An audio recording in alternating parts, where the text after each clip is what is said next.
So my name is Mark Godfrey. I'm the chairperson of Ballyhaunis Community Council. It is a organisation that's open to anybody in the community to join, and it's a body that allows the community to be represented on groups such as the Abbey Partnership and the Mayo County Council system for community enhancement. But we also have a few projects of our own, and I suppose the biggest one currently is the renovation of the parochial hall here behind us, which was built in 1940 and is now being extended and refurbished as a space for the community. We're making it bigger, brighter and better, and installing a new heating system, and we hope that it'll be used by the community for years to come, and it'll obviously be run by the community. Anybody can join the community council. Excellent. So Mark would say, tell us just a little bit about yourself. Like, one of the things I admire about Ballyhaunis is that people who come into the town, for example, you lived here in your youth and then you were away for some time, but you came back again and you still got deeply involved in the town. What attracted you to kind of... Well, I went to school here, then I was abroad for I was in college in Dublin for 5 or 6 years, and I was abroad for 15 or 16 years, and I came back because obviously my roots are here, and wherever I've lived I've always been involved in community organisations. This is a really interesting place to be because there are people of many nationalities. You can speak. I'm part of a language club here that sometimes meets in the hall. Right now meets at the community garden, and we have a French corner, a Spanish corner. We have people who speak Arabic, Chinese, so it's a very multicultural place, so it's quite easy to feel at home.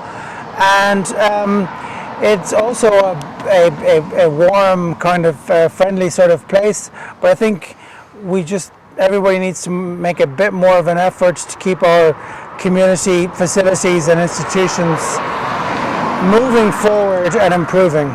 Just tell us, you mentioned the community garden there. What's that? Community garden is part of the Abbey Partnership, another initiative that I'm involved in, which the Abbey Partnership runs the Friary grounds, the old Abbey, for the community. There's a church there, a house with various meeting rooms, and then there's a community garden, which is a vegetable garden and flower garden and seating area. And it's, as the name says, it's for the community and grown by the community and the TUS Back to Work scheme workers. Okay. Now, this project here is, I call this a massive project. Like, the amount of work that's been done here, the amount of money involved, like, how is all this money raised? Well, we are about 6 years, we've been 6 years putting this project together. We applied for the LEADER fund, which is a EU Rural Development Fund. We're lucky enough to get it. That covers approximately 60% of the costs. The rest we raise ourselves. We raise it through fundraising and going to generous people around the town and people who have lived in the town before. So we've done a considerable amount of fundraising. We'll have more to do, and we have a bridging loan which we hope we'll pay back in the future, also through the many people who want to use the hall for like events purposes. The one thing that sticks out in my mind is, I mean, it's hard to come up with fundraisers that are have a buzz to them that attract people's attention. But last year you were involved in this walk to New York, and what amazed me was that the amount of interest from Ballyhaunis people all over the world. Every day on the Facebook there was stuff. It was a very good idea brought up by our member Al Gallagher, and I think it was perfect for the time because a lot of people were indoors due to COVID, and they wanted to get out, and they also wanted to share stories and ideas, and it was very well run by Alma, I have to say, and we're really grateful to her. But even the novel event of buy a brick or buy a sketch, it's something you have to just keep going, and you never finish on something like this, and we'll be back again, I'm sure, fundraising soon, but we've had a few very generous individuals as well who've, really been good to us. And I think the other key is you just have to be really transparent about the use, and we try to update people very regularly about how the money is spent, what the progress on the building is, etc. So that, I think transparency is really key as well to any fundraising. Do you think it's like the film Kevin Costner's and Builders and They Will Come, that you kind of have to put this there and the money comes afterwards? Yeah, and I think as well that this summer, the last several months, we get a lot of calls from people who want to use it for a fitness class. 2 people want to use it for a wedding. There's various people who are willing to pay for a space in the town with a decent kitchen, which we'll have, and decent space. So I think there's a real need for it, actually. So regarding funding, I think I heard you say earlier on that it never ends, but I mean at this present moment, if there's somebody out there that has Ballyhaunis roots or interest in the town, you're still receptive to taking in. Absolutely, yeah. And we just contact the Ballyhaunis Community Council, and we will be really happy to hear from them. And as I said, our books are really open. Anyone that joins the Community Council, comes to the monthly meeting, also can have full access to the books, and that's really important to us, that that we track and are grateful for every donation we get, and the more the better. Okay. Well, look, Mark, I'm aware you're meeting with some important people at the minute, but would say, at what stage are you at now, development? Is it half done nearly? We'll do our 20% payments at the end of this month. So, like on a leader project, a leader-funded project, there is an incredible amount of paperwork and transparency as well, and we have to have it certified by our engineer that 20% payment is done, and you pay in installments at 20% completion. Excellent. So, well, look at Mark, I know you're under pressure for time just now. I appreciate you taking the time. Thank you very much for talking to us. Well, here we have Mary Donnelly, a woman I always associate with Ballyhaunis Community Council. And to me, the Community Council is a prime example of one of the best things in Ballyhaunis. It's a completely voluntary organisation where a number of people give so much time to make the town look good, to develop it, and to build it and build a community that we can always all be proud of. So I have the privilege of having Mary Donnelly here with me this evening. I'm not sure if you have an actual position in the Community Council, or are you just a member, or... I'm the secretary forever and a day, Martin. Secretary, and that's a high-paid job. Oh yeah, the salary is so attractive. I just couldn't walk away from it. And there's bonus then for late evenings like this. Yes, overtime. Yeah, okay. Yeah. No, I just gives a brief thing. When was the Community Council set up? It was set up in the wake of the Millennium Spire project. The late Canon Cooney set up the Millennium Spire project to put the spire on the church, which we're looking at now. And it was in place and done and dusted in 1999. And there was a great committee that came together for that project, and there was great energy and enthusiasm. And he felt that it was a shame to let that energy and enthusiasm go, that it should continue on in another format. Okay. So the Community Council was born out of the Millennium Spire project, in a way.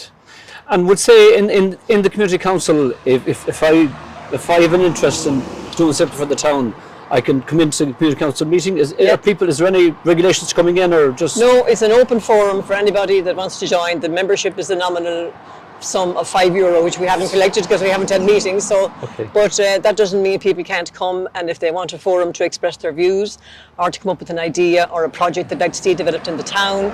One of them, an example of that, would be the defibrillator project.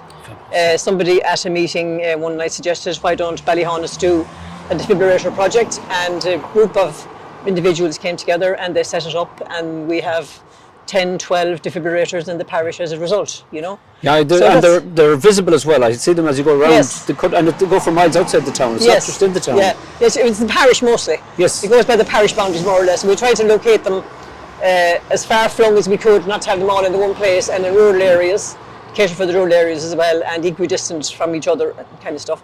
So that was one project that was born out of the Community Council. Yeah. Okay. Now, onto the hall, I suppose that's, you said, your biggest project at the moment. When was this conceived, this development?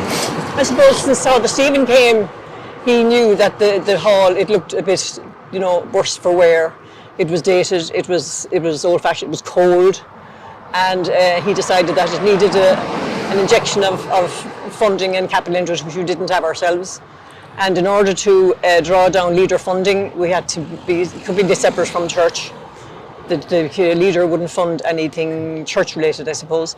So he made a proposal to the community council that they would take a lease of the building and apply for leader funding and get it done up. And that's a serious process of paper and my goodness, and paperwork. Quotes and don't talk to me about paperwork. It's serious, the amount of paperwork that's involved. Everybody's nightmare, honest to God, Mark's nightmare too, yeah. But we've gone through all that legal process anyway. In the meantime then we got funding to insulate the exterior of the building, and that has been done I think 4 years ago.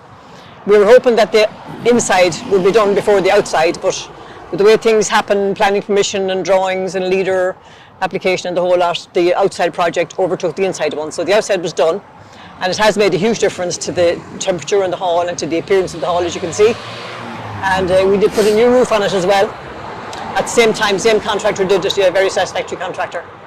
And we eventually anyway got the paperwork in order for our leader, and we got approval for about €249,000 from leader.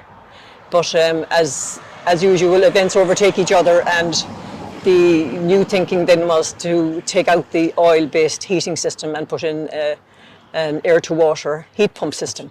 That's futuristic anyway. That's where we're well, that's what we thought when we were doing the hall. Now is the time to do it, because oil-based heating systems are on the way out currently, and if we were doing a job in the hall, this will be a once-off. When this is done, this will be it.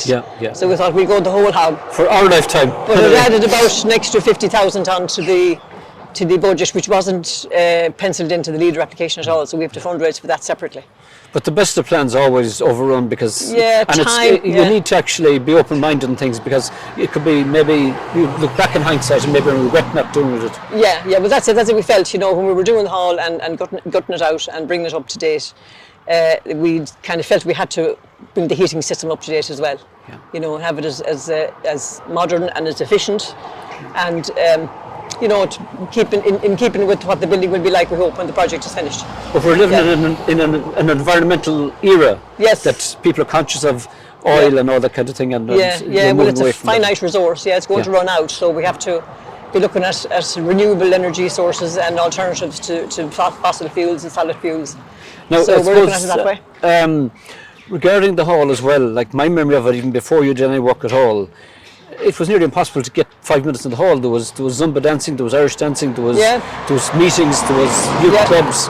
It's very busy. It's a very busy place. It's the only community venue in the town. We don't have a hotel. We don't have any function rooms that people can have meetings in, organisations can have meetings in. So it's the only venue really in the town for community events like that. And we also are very fortunate to have Feroiga, the National Feroiga organisation, have a permanent office here. They have 2 full-time staff. Excellent. And they provide an array of services, programmes for youngsters from age 10 maybe up to 24. Across the spectrum. They have a comprehensive summer programme on now, June, July and August, different activities every month.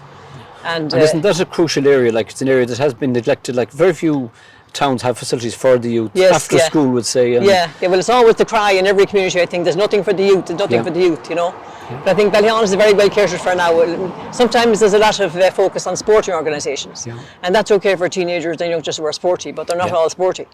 So it's nice to have alternatives. So we have a super service going here now with Laura Cox and Paul. I forget Paul's surname, and he's taken over lately from another girl. And they've great energy, great enthusiasm, great ideas, and they do lots of things from online baking to outdoor activities, gardening, cycling, the whole array. So I know, like, we have virtually every sport facility in town, club and facility in town. But if you're not into sport, I wouldn't have been into sport growing up. And if you're not into sport, there's like the alternatives are not good. There's plenty of sporting facilities between rugby, soccer, GAA, the whole works. But if you're not sporty, there was very little for youngsters otherwise. The Mugga is over there now in the Ferry Field as well, and that's kind of an open a place to where people can go in and play their basketball or or whatever. That's the multi-use games area in the Ferry Field. Yeah, and that's open to anybody as well to use. Open to everybody and anybody, yeah. No charge, no admissions, no restrictions whatsoever. It's there to be used by the community. Excellent. Aren't all these, I think progress very slow. Like if you're looking in from the outside, you might say, "Oh, there's nothing going on." Yeah. But in the background, it's such a so much work going on in the background, getting onto councillors, getting onto county councils, and getting grants and getting payments and raising money, and all this goes on for ages in the background. It does, And all we see is the finished product some years later. But but there's an awful lot of work has gone in. Like for the community involvement scheme, it's allocated to different towns every year, so you kind of have to take your turn. You know, if it's in Winifred this year, it's in Kilchman another year, wherever the money is allocated. So you have to take your turn. If you have a project that's deemed to be could be funded under community involvement, you have to wait until it's Ballyhaunis' turn to get it. So we scored on that one anyway. Yeah. And if you're not jumping up and down, your turn won't come either. That's it. Unless you have a project in, nobody knows about it, and it won't ever feature in the community involvement. So it pays to have your finger on the pulse, and we've a good working relationship now with Pádraig Flanagan and Conrad Harley, the engineer and the director of services in the county council, and. We have regular meetings with them, and they're very obliging. And most of the things we look for anyway, we get eventually. And it takes time and it takes money. Like you have to come up with funds along the way. Everything isn't handed to you. It's not all funded. No, there is a lot of effort involved. There's a lot of just voluntary input into the whole thing. You know. Yeah. So it's.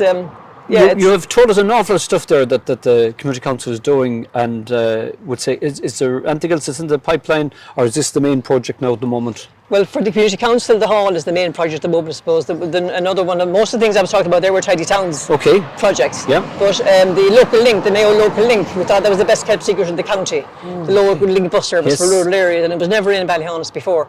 And Kay Curley and myself were at a meeting in Castlebar, and there was the Sarah Tahar from Local Link gave a presentation, and we thought, that's not in Ballyhaunis at all, and why isn't it, you know? So we followed her up on her, with her on it, and we had a presentation here in Ballyhaunis, and we invited everybody to come. And we kicked that project off anyway, and there are now buses coming in from rural areas, from down Brackloon, Dernacan, Killenher, down that area, coming in from Larganboy, Bacon, Brickens. We're trying to link up them with Roscommon as well, with Clonfad and Ballala. You see, Roscommon Local Link cover Roscommon area. Okay. And Mayo Local Link cover Mayo, but like Clonfad people come into Ballyhaunis to shop. Yes. And some Ballala people come into Ballyhaunis to shop. So we're trying to work out a relationship somewhere between the two, Roscommon Local Link and Mayo Local Link, that they will kind of work hand in hand. But there is an issue there, I would say, with the location of Ballyhaunis, really. It's in East Mayo, it's on the border of Mayo and Roscommon all the time, and it's always kind of just on the edge of everything. Even Gortigani, Gortigani is in Roscommon, and not a lot of people from Gortigani come into Ballyhaunis shop. Yes, yeah. So we're trying to push that argument now to get the services extended marginally outside the county, maybe, that would bus people into Ballyhaunis rather than places in Roscommon. Yeah. But it's all about bringing people into town. Yeah. They'll come into town, they'll draw their pensions, they'll spend money, they'll buy their lunch or a cup of coffee or something, and everybody wins. Yes. And there are lots of people say people who don't drive or who don't have a driver at hand in rural areas, and they can come in on a Friday and they'll have maybe 3 hours in town. They can do their pension, get their pensions, do their shopping, have a cup of coffee, and get on the bus again and go home. And the beauty of that was that during lockdown, Local Link reinvented itself and it started doing a collect and delivery service rather than people coming into town in the buses. Yeah. You would ring them up and tell them you wanted your shopping order collected from SuperValu or whatever. You wanted your medicine picked up from the chemist, and they came and they picked up the messages and the prescriptions and the whole lot and delivered them out to the people. Library books as well. They provided a library book service where they picked up books in the library and brought them out to. So when the people weren't coming to town, Local Link brought the services to them. So it was a great success. Incredible, now they've just brought out a new strategy, I think, for the county or something in this Local Link. I'm not totally familiar with it now yet, but we're hoping that will expand it a bit more and cover other areas. Excellent. And it's a good service to have. Okay, well that's Mary Donnelly. She's a woman that I always associate with the Ballyhaunis Community Council, and I can assure you Ballyhaunis wouldn't look half as good today as it does without the Community Council. And again, it's a small core group of hard-working people who put in loads of voluntary time and effort into, I'd call it beautifying the town, but improving the town and improving the community that we all live in. So thank you, Mary, for taking the time up with us this evening, and I wish you well. And if anybody wants to help out at any time, it's a community organisation. All you have to do is turn up, And if you play rubber gloves or whatever, it's probably a help as well. But they're open to volunteers at any time, willing to do anything, and your ideas as well. Yes. So thank you, Mary. Thank you, Barton. Thanks, Adam.